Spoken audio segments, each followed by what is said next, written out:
semuanya, aku Aulia. Aku adalah orang di balik channel In Lowercase. Aku sadar meskipun sudah ada beberapa video, tapi aku belum pernah memperkenalkan sebenarnya channel ini apa, dan video ini adalah perkenalan tentang In Lowercase. Jadi pertama, kenapa sih namanya In Lowercase? Sebenarnya nama itu terinspirasi dari video-video paling viral yang bisa kalian lihat di YouTube saat ini. Kalau kalian perhatiin, semua judulnya itu selalu caps lock atau in uppercase gitu. Jadi kan kalau ini terjadi di kehidupan nyata, ibaratnya kok aku kayak diteriakin sih gitu kan. Ya mungkin itu jadi pertanyaan juga, kenapa ya harus seperti itu bentuknya? Dan aku pengen bikin channel yang santai gitu, dan aku rasa kata in lowercase itu bisa menggambarkan hal itu gitu, dimana ketika semua orang mencoba untuk berteriak, ketika semua orang mencoba untuk ya mencari sensasi dan lain-lain, aku pengen ada ruang tenang, ruang damai di internet yang dimana kita bisa ngobrol-ngobrol dengan santai aja gitu. Dan itu nanti akan aku jelasin kenapa konsepnya tuh seperti apa yang bisa kalian lihat selama ini.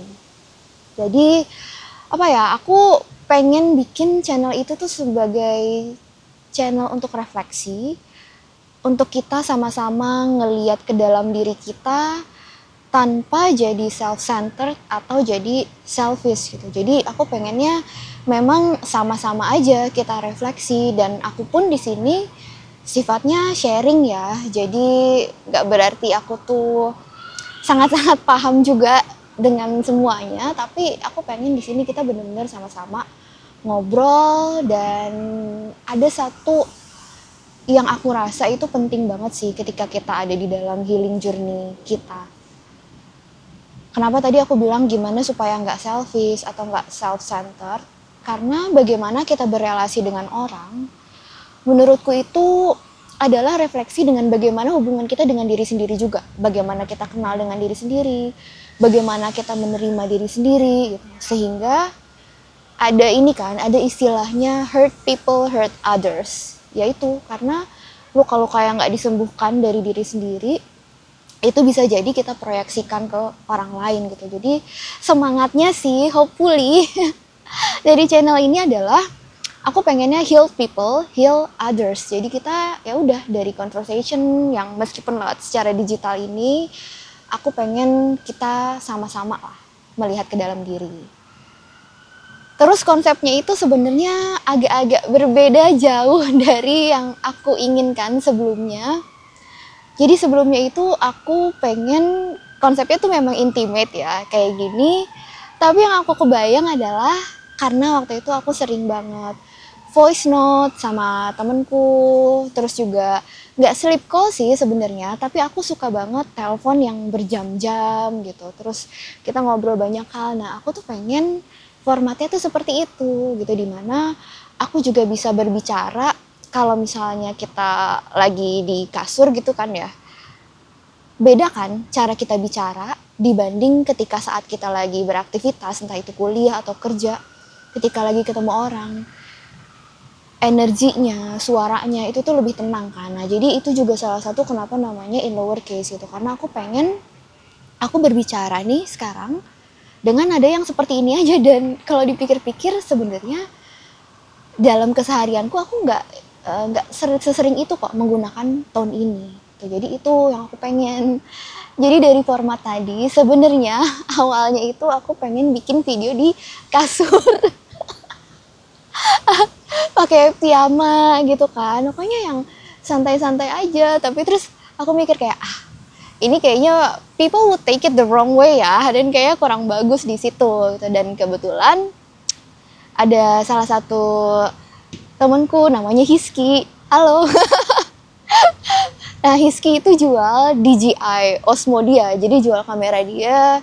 Terus aku pikir ini kameranya bagus ya kayaknya untuk outdoor. Jadi mungkin ya udah kita bikin outdoor aja deh kalau gitu konsepnya gitu.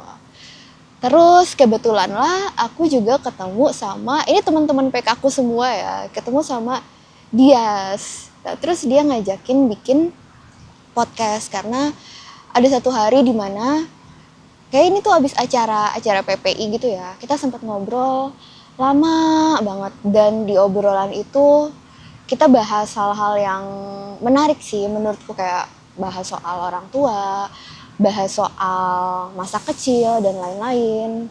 Dan itu kita beneran ngobrol aja, jalan menyusuri kota Edinburgh, terus duduk di taman gitu. Sampai akhirnya, bentar, ini kedengeran nggak ya? Nah, sore tadi ada kereta karena ini sebelahnya stasiun. Nah, ya udah, dari situ sebenarnya kita masih mikir pengen syuting indoor di dalam ruangan. Tapi kayaknya nggak nemu yang pas ya. Terus akhirnya aku mikir kayak enggak deh, kayaknya dari obrolan pertama kita itu formatnya. Exactly, itu formatnya. Jadi kita ngobrol di luar aja, di taman, outdoor, dan ada beberapa settings yang sengaja gitu. Jadi kenapa duduknya itu berdampingan. Aku tuh pernah baca, aku lupa di mana, duduk berdampingan itu membuat kita lebih mudah melihat perspektif orang yang ada di sebelah kita. Jadi kalau misalnya kita cerita gitu ya, nyamain perspektifnya itu lebih gampang. Gitu. Jadi posisi duduk ketika ngobrol itu tuh benar-benar berpengaruh deh. Jadi contohnya lagi ya, kalau misalnya kamu punya pembicaraan yang susah lah sama orang nih, agak-agak malu atau agak-agak apapun itu, coba deh kamu duduknya bertolak belakang gitu. Jadi dia ngadep sana, kamu ngadep sana gitu. Terus jadi kayak setting-setting seperti itu tuh bisa membantu gitu. Oh, jadi konsepnya itu satu. Dan kenapa akhirnya di outdoor, karena aku rasa cerita-cerita yang dibahas di In Lowercase ini bukan cerita-cerita yang nggak semudah itu untuk bikin video. Biasanya sebelum bikin video pun kita diskusi panjang untuk bikin alurnya seperti apa. Dan topik-topiknya kan juga cukup berat ya, dalam artian kita ngegali luka masa kecil kita, hubungan kita dengan orang tua dan lain-lain gitu. Sehingga kalau misalnya kita cerita dengan pemandangan yang luas, perspektif kita tuh jadinya lebih kebuka juga gitu. Jadi aku nggak tahu sih ya, apakah kalian merasa itu matters atau enggak, tapi cobain deh seperti itu gitu. Jadi dengan pemandangan yang luas, dengan harapan ceritanya itu juga bakalan lebih keluar. Dan aku sih ngerasa kalau outdoor itu aku merasa lebih grounding aja gitu. Jadi dengan bisa menyentuh tanah dan lain-lain gitu, aku merasa ketika kita pengen bikin sesuatu yang tenang, itu tuh konsepnya bisa dapet situ. Terus apalagi ya, kenapa di public park gitu ya. Jadi kita juga pengennya meskipun outdoor, tapi kita di lokasi-lokasi yang memang terjangkau untuk umum. Sebenarnya ini aku sih pengen mempromosikan bahwa like we deserve public space. Dan sayangnya di Indonesia itu kan cukup jarang ya. Jadi kalaupun nih aku mau pulang ke Indonesia, aku mau syuting di Indonesia, sebenarnya aku tuh menghindari sebisa mungkin tidak syuting di tempat-tempat yang berbayar gitu. Meskipun aku yakin pemandangannya pasti bagus ya, entah itu misalnya kafe atau apalah, tempat-tempat glamping seperti itu. Tapi kan most likely itu adalah tempat yang berbayar. Sementara aku tuh pengen di In Lowercase ini kita menunjukkan ada kesederhanaannya itu loh. Ada elemen di mana ini tuh ruangan publik yang sama-sama bisa diakses oleh siapapun. Sehingga ya ini adalah hiburan yang gratis.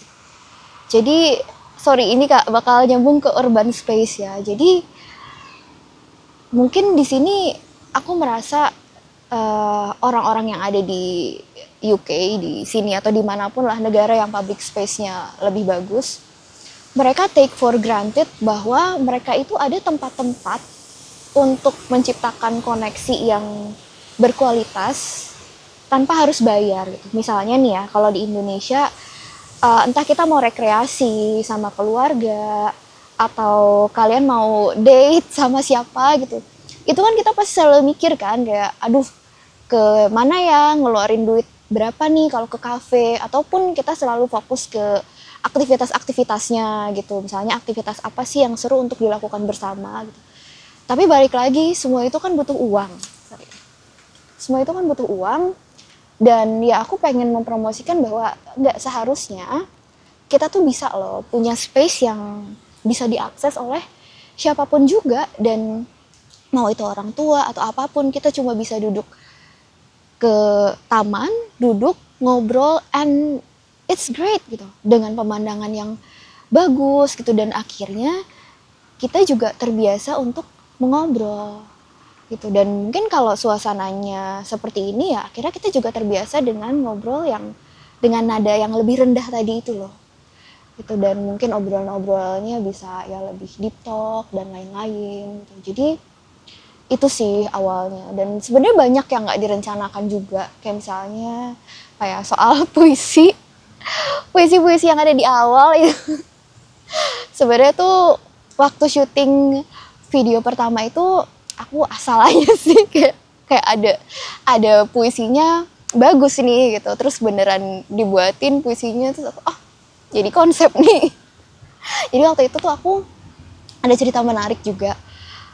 Aku tuh sulit menulis dalam bahasa Indonesia aslinya, dan kalau dilihat tuh baru di episode kelima aku benar-benar baru bisa bikin puisi sendiri dalam bahasa Indonesia. Nah, alasannya itu karena waktu pertama kali aku kenal diriku sendiri, waktu pertama kali aku terapi ke psikolog dan lain-lain, itu tuh kan ketika aku sedang S2 ya, yang berarti aku ngobrol semuanya dalam bahasa Inggris. Coba bayangin 1 jam. Jadi itu hal yang bikin aku semakin lancar bahasa Inggris adalah karena aku ke psikolog dengan bahasa Inggris gitu. Tapi dari situ aku merasa kok kayaknya aku lebih nyaman memproses inner thoughts-ku ya. Nggak cuma inner sih, innermost lah.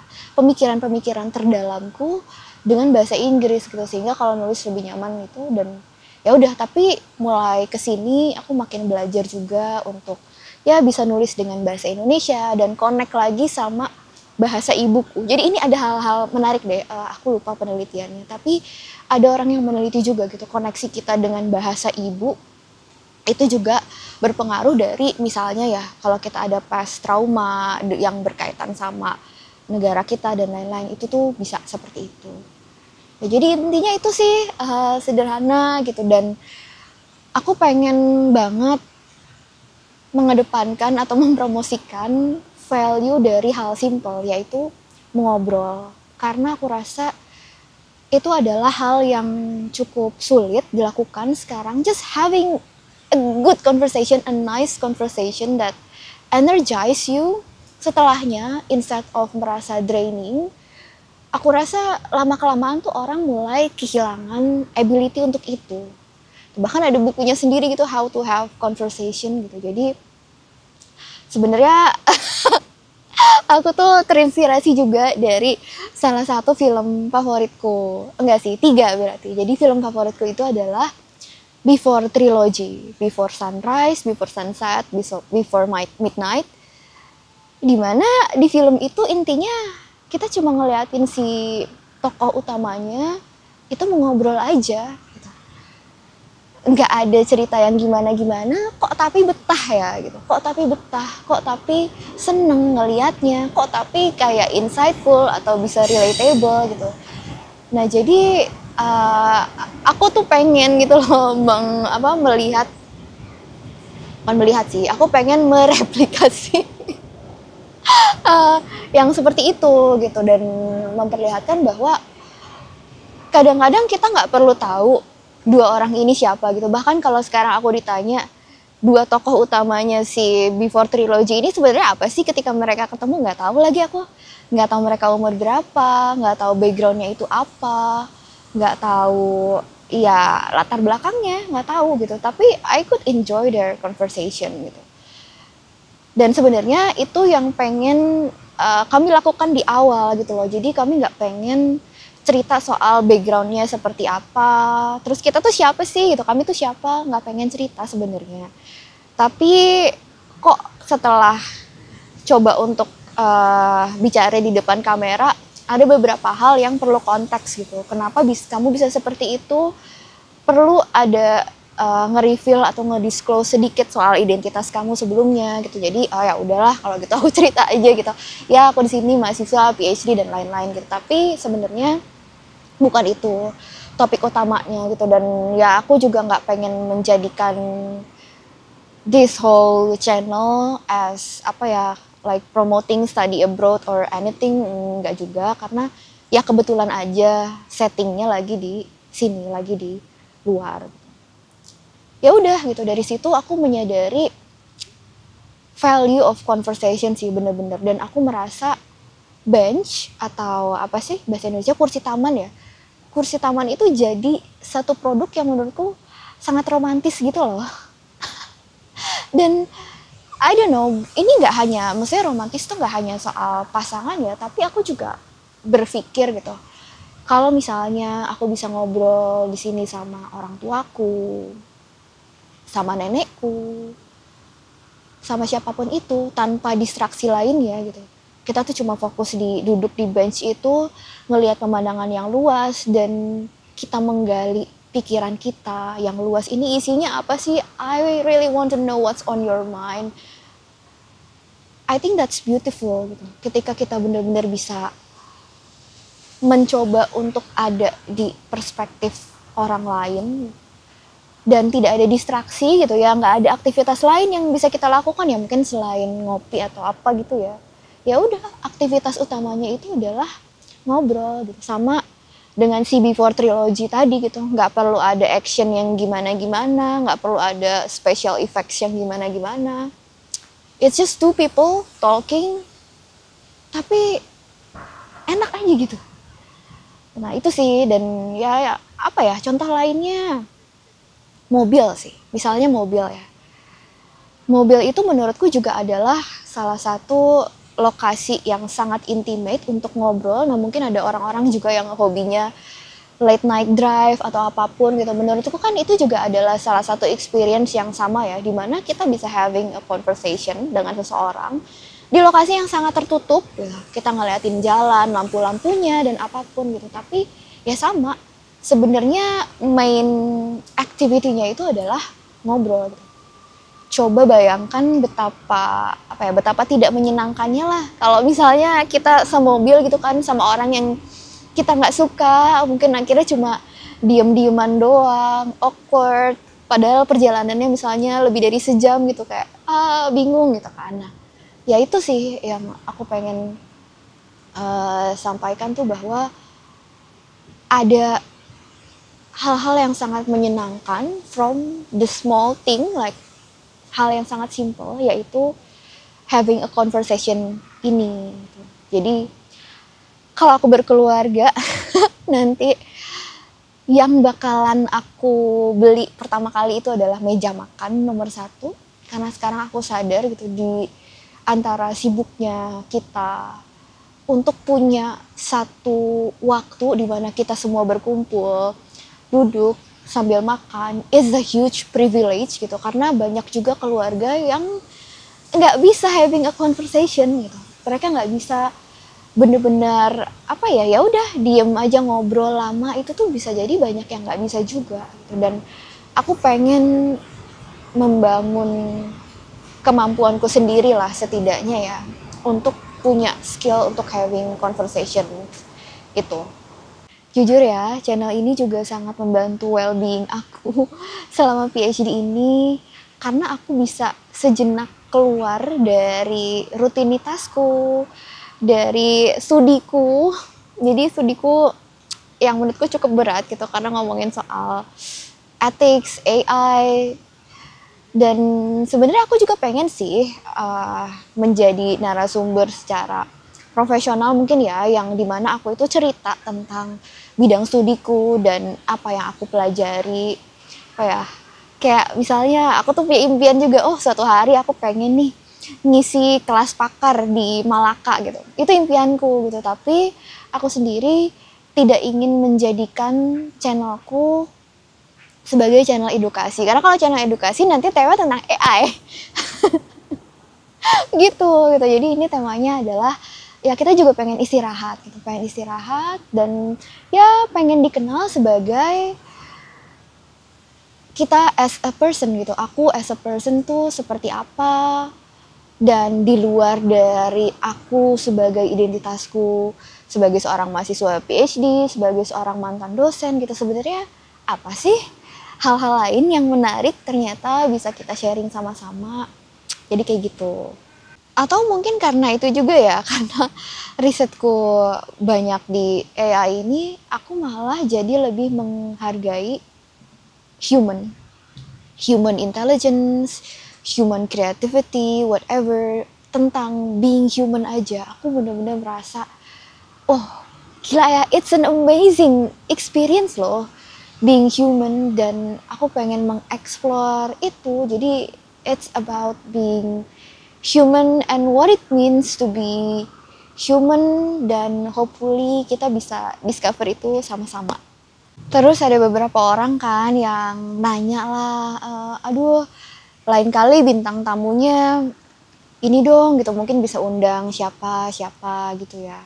Yang aku sadar mungkin sebenarnya maksudnya baik, tapi itu bukan konsep dari channel ini gitu. Jadi memang karena tadi konsepnya itu adalah ngobrol, aku nggak ngejar untuk wawancara dengan expert gitu misalnya, enggak seperti itu. Tapi mungkin lebih ke orang-orang yang memang aku punya apa ya, kedekatan emosional mungkin, atau punya pengalaman yang mirip. Kemudian dari situ kita bisa lihat, wah ada benang merahnya nih gitu, kalau diobrolin bisa nyambung. Jadi to be honest, kenapa aku mengiyakan ajakan untuk bikin podcast ini yang sebenarnya aku pemilih? Karena Dias itu adalah salah satu orang yang tidak menertawakan aku ketika aku bilang aku nulis diary dari kecil. Gitu. Dan dia malah kayak, oh aku juga punya diary, jurnal, dan lain-lain gitu. Jadi aku merasa okay, this person maybe can meet me at my depth gitu. Jadi ya udah gitu, akhirnya ternyata nyambung juga setelah bikin beberapa video bareng.